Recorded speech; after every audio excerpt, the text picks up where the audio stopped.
Oui, oui, on l'a déjà fait, ça, tous les deux. Ça va. Ouais. Il faut passer à autre chose. D'accord. mais quand vous... À 83 ans, Eddie Mitchell est devenu une légende tranquille. Sa voix grave légèrement voilée résonne comme un écho des années 60, quand un adolescent du nom de Claude Moine, fils d'employé de banque du 9e arrondissement de Paris, découvrait pour la première fois la fureur du rock'n'roll venu d'Amérique. Ce fut un choc, une révélation. Depuis, celui qui prit le pseudonyme d'Eddie Mitchell n'a jamais cessé de chanter la bande-son de toute une génération entre riffs électriques, ballades nostalgiques et accents de crooner. Mais derrière l'icône française, il y a toujours eu un passionné, un auditeur fervent, un homme qui ne s'est jamais lassé d'écouter et d'admirer ses héros. Car oui, Eddie Mitchell n'a pas seulement été la voix d'une jeunesse rebelle, il a aussi été un admirateur acharné de ceux qui avaient ouvert la voie. Ces artistes qu'il a écoutés en boucle, qu'il a défendus dans ses interviews, qu'il a parfois même eu la chance de rencontrer. De Gene Vincent à Frank Sinatra, en passant par Chuck Berry, Ray, Charles Elvis Presley ou encore son frère d'armes, Johnny Hallyday. Mitchell a tissé une toile invisible d'admiration et de gratitude. Chaque nom est comme une pierre posée sur le chemin de sa propre carrière, chaque mélodie une leçon de sincérité et de style. Aujourd'hui, en regardant en arrière, il ne parle plus de gloire ou de record de vente, mais de ces instants précieux où il s'est senti élève devant ses maîtres. Car même les géants ont leurs géants. Et lorsque Eddie Mitchell accepte enfin de révéler les 6 artistes qu'il a le plus admirés, il nous ouvre une porte rare, celle de son panthéon intime, là où l'histoire du rock, de la soul et de la chanson croise son propre destin. Numéro 6, Gene Vincent. Avant d'être Eddie Mitchell, il y avait Claude Moine, un adolescent parisien qui, au tournant des années 60, cherchait un souffle nouveau, une musique qui corresponde à l'électricité qu'il ressentait dans ses veines. Et c'est Gene Vincent qui lui offrit cette étincelle. Lorsque résonna pour la première fois dans sa chambre le légendaire Bebop à Lula, le monde de Claude s'ouvrit comme une grande porte battante, projetant son imagination dans une Amérique fantasmée, pleine de blousons noirs, de guitares saturées et de liberté. Gene Vincent n'était pas seulement un chanteur, il incarnait une attitude, une manière de se tenir face au micro, comme si la scène était un ring. Sa voix rugueuse, oscillant entre fragilité et défi, révélait que le rock'n'roll n'était pas un divertissement, mais une confession brute. Pour le jeune Mitchell habitué aux disques français polissés, ce fut un séisme. Il comprit qu'on pouvait chanter avec ses tripes, avec ses failles, et que la musique pouvait être l'arme des révoltés silencieux. Ce choc d'adolescence ne le quitta jamais.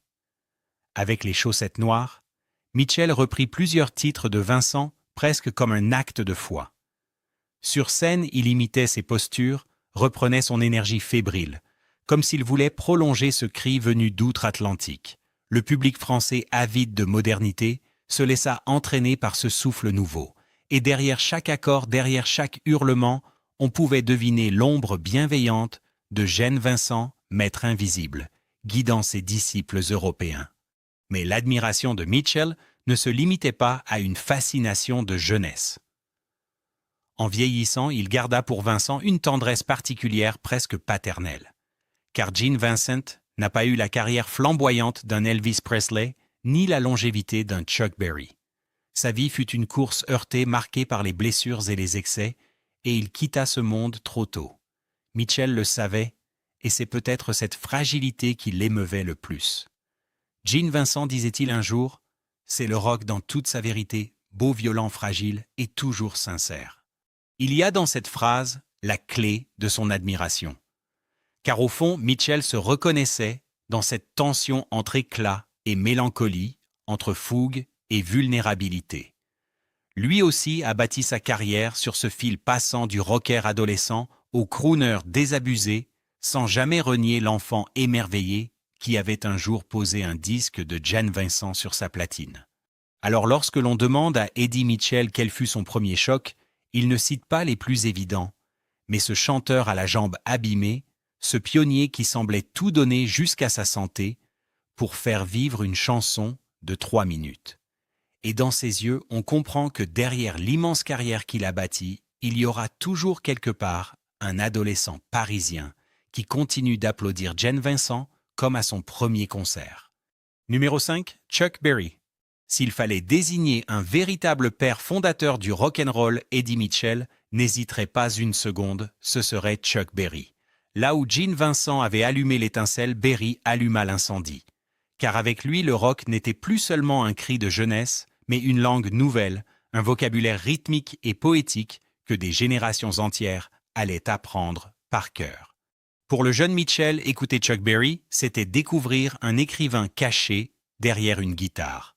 Les riffs électriques de Johnny B. Goode ou Roll Over Beethoven semblaient courir comme des éclairs dans la nuit, mais ce qui frappait encore plus, c'était l'art des mots.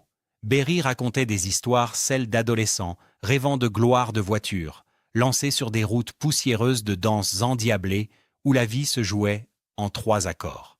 Cette capacité à peindre des tableaux, avec des phrases simples mais vibrantes, inspira profondément Mitchell, qui plus tard, dans ses chansons en français, essaiera lui aussi de mêler récit et musique. Et puis il y avait la scène. Chuck Berry avait inventé un geste, une posture, une manière de posséder l'espace, son fameux duck walk, ce pas de canard qu'il exécutait en grattant frénétiquement sa Gibson. Pour les adolescents français qui voyaient ces images surgir des écrans de télévision ou des pochettes de vinyle, c'était une révolution. Mitchell, fasciné, comprit que le rock n'était pas qu'un son, c'était un spectacle total, une manière de vivre et de s'affirmer. Lorsqu'il monta sur scène avec les chaussettes noires, il n'oublia jamais de glisser un peu de cette folie, de cette théâtralité héritée de Berry. Les années passant, l'admiration de Mitchell pour Berry ne s'estompa jamais. Au contraire, elle se renforça car il mesurait mieux que quiconque l'ampleur de son influence. Tous les grands, des Beatles aux Rolling Stones, avaient puisé à cette source. Sans Chuck Berry, pas de rock britannique, pas de scène française. Mitchell savait que sa propre carrière et même sa vocation n'auraient peut-être jamais existé sans ce pionnier. Il le répétait souvent. Berry, c'est l'architecte. Nous ne sommes que les locataires de la maison qu'il a construite. Cette formule dit tout. L'architecte, c'était Berry, capable de donner au rock une structure solide, des fondations rythmiques et mélodiques sur lesquelles le monde entier allait pouvoir bâtir. Et Mitchell, dans sa gratitude, ne se considérait pas comme un rival ou un héritier, mais comme un débiteur éternel. Chanter du rock en français, c'était déjà une audace. Mais sans le langage inventé par Chuck Berry, il n'aurait pas eu de matière première pour modeler ses propres chansons. Alors quand il égrène la liste des artistes qui l'ont marqué à jamais, Mitchell cite Berry, avec un respect particulier, presque religieux.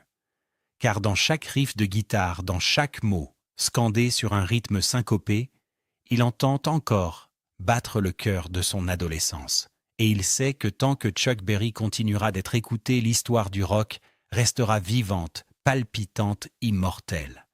Numéro 4, Elvis Presley. Il est impossible de raconter l'histoire du rock sans prononcer ce nom Elvis Presley. Pour Eddie Mitchell, comme pour tant d'autres jeunes Européens des années 50, Elvis fut une révélation à la fois sonore et visuelle. Là où Gene Vincent avait éveillé la curiosité et où Chuck Berry avait construit un langage, Elvis imposa une incarnation, celle du roi. Lorsque Mitchell vit les premières images d'Elvis, ce fut un choc esthétique. Cette silhouette en costume flamboyant, cette chevelure lustrée, ces déhanchements qui affolaient la jeunesse et scandalisaient les adultes, tout semblait nouveau, insolent, irrésistible. Elvis n'était pas seulement un chanteur, il était une présence. Et pour le jeune Claude Moine, futur Eddie Mitchell, il devint aussitôt un modèle à suivre. Dans les caves de Paris, au milieu des vinyles ramenés d'Amérique, on s'échangeait ses disques comme des talismans. Avec les chaussettes noires, Mitchell tenta de recréer cette magie. Les costards ajustés, les regards défiants, les rythmes effrénés, tout respirait l'influence du King. Les fans français avides de modernité s'y reconnaissaient immédiatement. Mais ce qui marqua le plus Mitchell, ce n'était pas seulement l'apparence d'Elvis, c'était sa capacité à tout embrasser, le rock bien sûr, mais aussi la ballade romantique, le gospel, le rhythm and blues. Elvis montrait qu'un artiste pouvait être multiple sans se perdre, et cette leçon accompagnera Mitchell tout au long de sa carrière. Au-delà de l'icône, Elvis représentait pour Mitchell une forme de liberté totale. Chanter ce qu'on voulait, s'habiller comme on l'entendait, faire danser une génération entière. C'était un rêve d'adolescent, devenu réalité à travers cette figure charismatique. Et même lorsque les modes passèrent, lorsque le rock se diversifia et que de nouvelles stars émergèrent, Elvis resta pour Mitchell le socle, la référence absolue. Il y avait aussi chez Mitchell une profonde admiration pour la voix d'Elvis. Cette voix ample capable de rugir, comme de murmurer, de séduire, comme de bouleverser. Une voix qui n'avait pas besoin de fioritures pour convaincre. Mitchell plus tard, en travaillant son timbre grave et enveloppant, ne put s'empêcher d'y voir une filiation. Non pas une imitation, mais une inspiration lointaine, comme si l'ombre d'Elvis continuait de flotter au-dessus de chaque note. Et puis il y avait la dimension mythologique. La carrière fulgurante, la gloire planétaire, mais aussi la solitude, les excès, la fin tragique.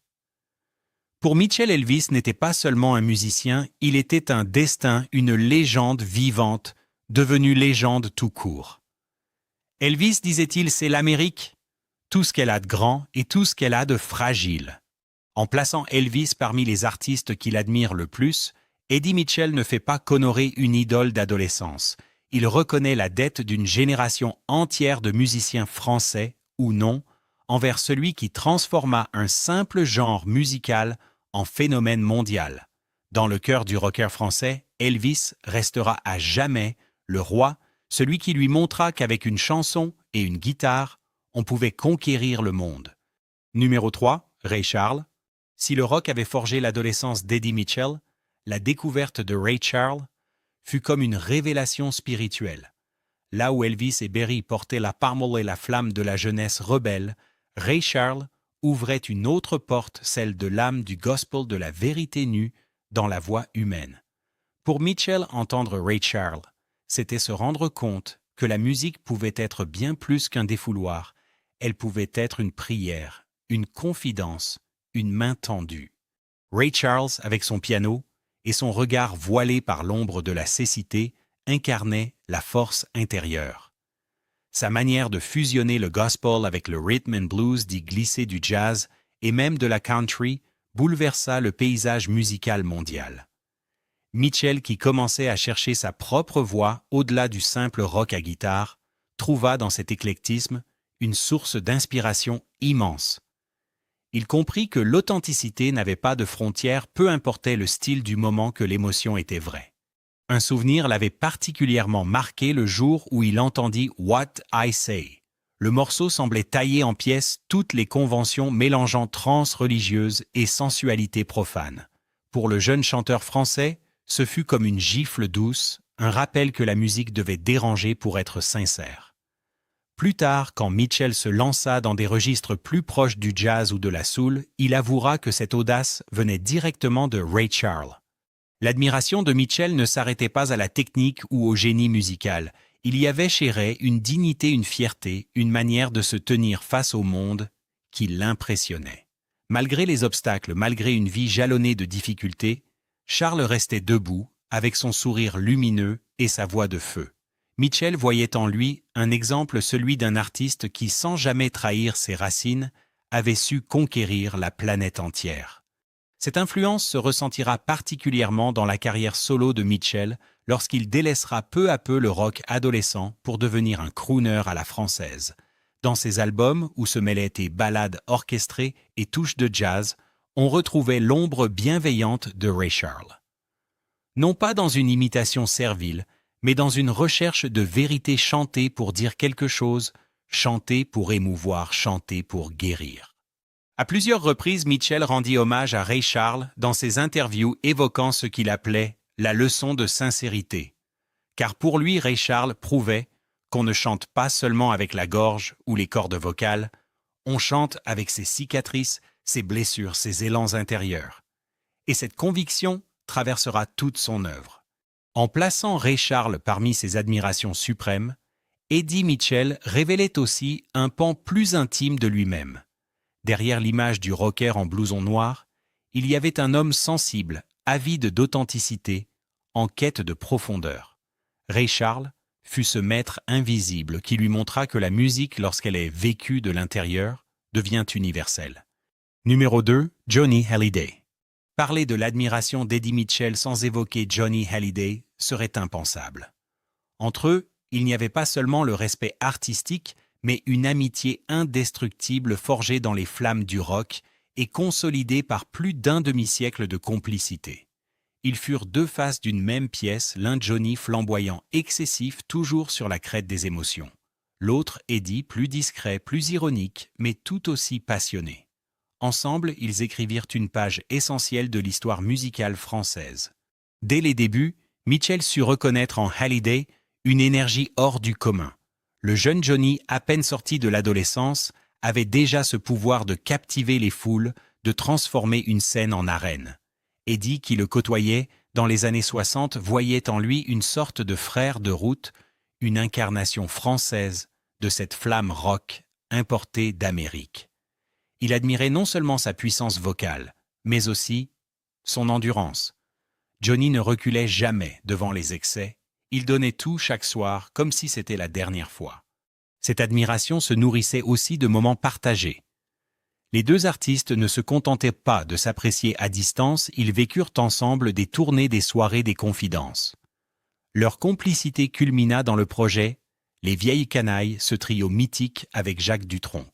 Sur scène, Mitchell retrouvait le plaisir adolescent d'être en bande tout en admirant la capacité de Johnny à enflammer encore le public même à un âge avancé.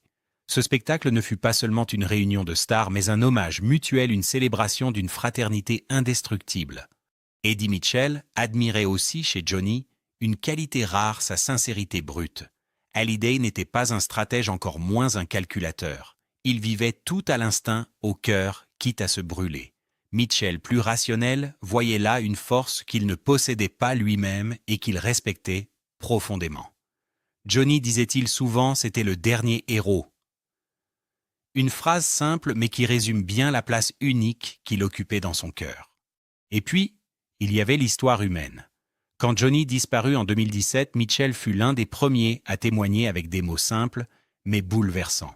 On sentait que derrière la douleur se cachait une admiration intacte, celle d'un ami qui avait toujours su mesurer l'ampleur de la légende. Pour Mitchell, Johnny n'était pas seulement un collègue ou un partenaire de scène, il était un repère, une figure fraternelle dont la lumière éclairait sa propre route. En inscrivant Johnny Hallyday dans la liste des artistes qu'il admirait le plus, Eddie Mitchell confesse au fond que son histoire personnelle est indissociable de celle de son ami. C'est reconnaître qu'au-delà de l'influence américaine, au-delà des idoles venues d'outre-Atlantique, il y avait aussi un héros français de chair et de sang qui l'inspirait au quotidien. Johnny fut pour Mitchell une preuve vivante que le rock pouvait avoir un accent français et qu'il pouvait malgré tout toucher l'universel. Numéro 1, Frank Sinatra. Au sommet de son panthéon personnel, Eddie Mitchell place un nom qui peut sembler surprenant pour un rocker, Frank Sinatra. Pourtant, rien n'est plus logique, car derrière le blouson noir et les guitares saturées, il y a toujours eu chez Mitchell un cœur de crooner, une attirance pour l'élégance intemporelle des grandes voix américaines. Et Sinatra The Voice représentait pour lui l'apogée de cet art. Mitchell découvre Sinatra à une époque où la France entière vibre encore au son du rock naissant. Mais lui déjà se laisse séduire par cette manière de poser les mots, de caresser les notes, de transformer chaque chanson en confidence intime. Sinatra n'avait pas besoin de cris ni de contorsions, sa puissance résidait dans la retenue, dans la justesse absolue, dans ce phrasé qui semblait parler directement à l'âme. Pour Mitchell, ce fut une révélation, on pouvait bouleverser sans élever la voix, conquérir sans éclat. Au fil des années, cette admiration se renforça, car Sinatra n'était pas qu'un chanteur, il était un style, une façon d'habiter le temps. Sa silhouette en costume sombre, sa gestuelle minimaliste, sa voix qui traversait les décennies sans perdre de sa chaleur, tout cela incarnait une forme d'éternité. Mitchell, en s'éloignant progressivement du rock adolescent, trouva dans ce modèle la voie de sa propre maturité artistique. Ses albums plus orchestrés, ses ballades à la mélancolie feutrée, portent tous en filigrane l'ombre de Sinatra. Il admirait aussi l'intelligence avec laquelle Sinatra choisissait ses chansons. Chaque texte, chaque mélodie semblait correspondre à un moment de sa vie. Mitchell, qui accordait une grande importance aux paroles, s'en inspira. Il voulait que ses chansons racontent des histoires, qu'elles aient un poids narratif à l'image des standards américains. Et puis Sinatra incarnait une forme d'indépendance. Malgré les aléas de sa carrière, malgré les tempêtes, il restait maître de son destin, choisissant ses collaborations, ses orchestres, ses projets. Mitchell, qui a toujours su garder sa liberté artistique en refusant les modes éphémères, ne pouvait que s'incliner devant cette exemplarité. Il y avait enfin dans cette admiration quelque chose de personnel. Sinatra, avec sa voix grave et son timbre velouté, offrait à Mitchell un miroir intime. On peut être un chanteur populaire et garder une exigence, on peut être une star, et rester fidèle à une certaine idée de la classe. Pour le rocker français, Sinatra n'était pas seulement une idole, mais une boussole, un repère, qui lui montrait qu'au-delà de la fureur et des guitares, il existait une autre manière d'émouvoir, plus subtile, plus durable, presque éternelle. Ainsi, lorsqu'Eddie Mitchell révèle que Frank Sinatra est l'artiste qu'il admire le plus, il révèle aussi une part cachée de lui-même. Derrière le rebelle, il y a toujours eu un crooner. Derrière l'amoureux du rock, il y a toujours eu un passionné de jazz et de grandes orchestrations. Sinatra, pour lui, est la preuve que la musique, quand elle est sincère et élégante, transcende les frontières, les modes et les générations.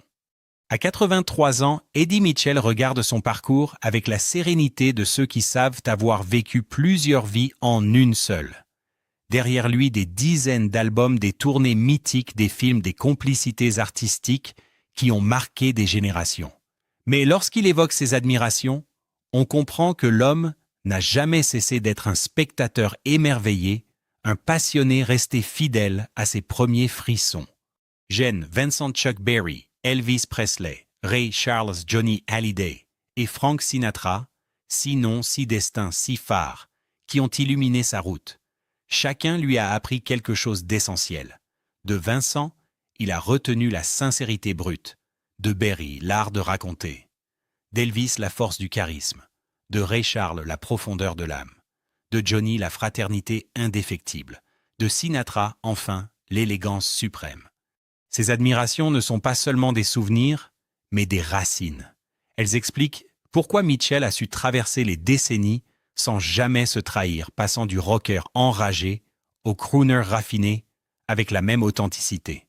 Elles rappellent aussi que même les légendes ont besoin d'admirer d'autres légendes pour garder intacte la flamme de l'inspiration. Aujourd'hui, quand il se tient devant un micro, la voix posée et l'œil amusé, on devine encore l'adolescent du 9e arrondissement, celui qui posait un vinyle de Gene Vincent sur une platine en rêvant d'Amérique. Et c'est peut-être là le plus bel héritage qu'il nous offre, la certitude que la musique n'est pas une question d'âge ni de mode, mais d'admiration et de transmission. Eddie Mitchell, en révélant les artistes qu'il a le plus admirés, nous livre au fond un aveu intime. Sans eux, il ne serait pas devenu celui qu'il est. Et grâce à lui, eux continuent de vivre dans la mémoire de chaque chanson.